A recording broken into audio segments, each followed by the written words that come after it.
Hi, this is Marc from the Motor Guys, and this is the 2023 Kawasaki Vulcan Vaquero 1700.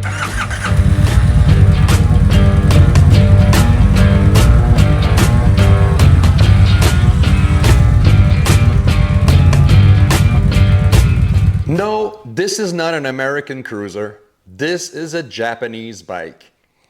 Because that's the first thing that I told myself the first time I saw a Vaquero. I had a buddy of mine, Sebastian, who had one of these things, and I saw it from afar, and I thought it was like an American cruiser. Cool thing is, it's Japanese.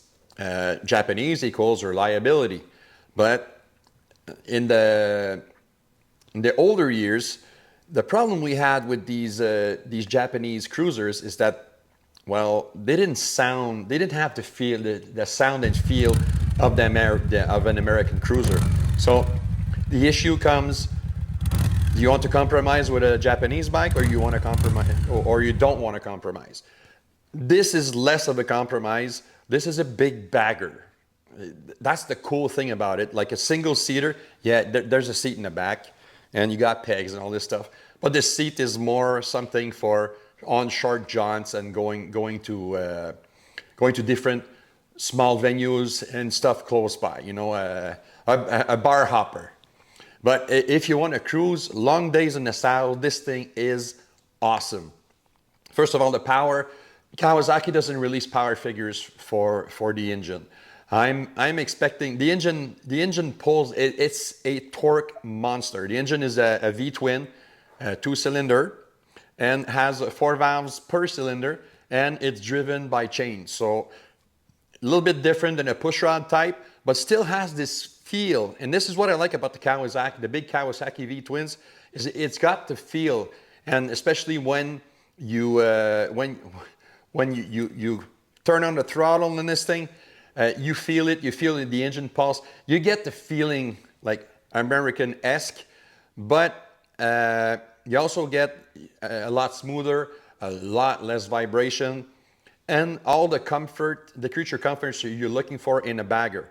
Like you got this fairing up front, and Jason, come here. Let's show them the interior package.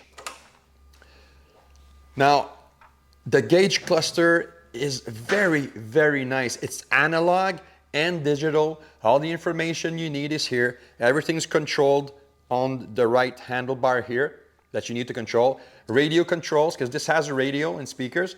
Radio controls are all here. Simple, not too many buttons, not too many fizzy-majigs. This is a very, very nice setup. Wind protection is decent. But you still get the wind in your hair feeling if you're wearing a small helmet, not a full face. But you get the wind in your face and all this stuff. The classic, you hear that music in the background going, yeah. This is the real deal. You got the floorboards here like the big baggers. You have the front and back shifter, because you can shift with your heel or your toes.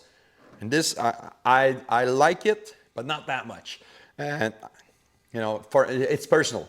But all of this stuff has all the amenities also of having a great braking system. Braking system is very nice on this, and this has ABS.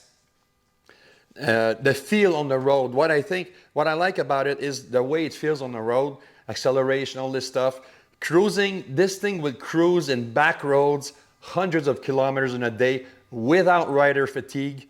And the cool thing about having these floorboards is you can move your feet around and changing the angle. So all of this is really, really nice. Clutch feel on this thing, the clutch is easy. But all in all, the feeling of the bike, it's all feel. And this thing is a heavy bike. It's 383 kilograms, like almost 850 pounds. So that's one of the main gripes I have with this, is that it's very heavy. This is like moving an anvil. If you got to back up somewhere, since the seating position is very low, you have like to get up and to try to move it around. A person of smaller stature is really going to feel the heft of this bike when you have to handle it as for parking in confined spaces. But as soon as you go, the nice thing is that it's smooth and it's easy to ride, like lane changes and stuff like that, or sharp curves. Ground clearance is good. It's not a super bike, but in certain bikes you're going to hit the ground. You're going to start, the peg feelers are going to be hitting the ground at much lower angles. So this is something that's very, very nice about the bike. It's stable, it's easy to drive, it's easy to ride, I'm sorry. But all in all, the package, plus you got a nice and powerful radio, and just the feel of it, you're feeling like you're riding something. It's got heft to it. Again, 383 kilograms. It's like an anvil with two wheels. But the engine power is good, and it's got cruise control. Very important. Not only for tickets, it's just to relax your right hand. People that buy these things usually a little bit older, in my bracket, in the 40s, 50s, and 60s. So you want to be able to relax that right hand and to be able, just to enjoy the scenery. If you want to ride with your significant other or a passenger in the back, there's another model of these, which is called the Voyager instead of the Vaquero. Then you have a tour pack out back with a nice, big, soft, cushy seat and a lot more storage options. It's about $1,000 more, if I'm not mistaken. But these are really nice bikes, and the pricing is right because it's $21,400, $21,399 plus $800 or $900 destination fee, which places it in a nice price bracket. If you don't want to fork out like $30,000 to $35,000 for an American cruiser, it's almost the same, but better in some sorts. I enjoyed the time I had with this bike. I'd like to thank Kawasaki Canada for loaning us this thing for a while. So I'm Marc from Motor Guys, and thank you for being with us today. Please give us a thumbs up if you like the content, and please subscribe to our YouTube channel or the Facebook page that you see this content on. I'm going back out there to ride.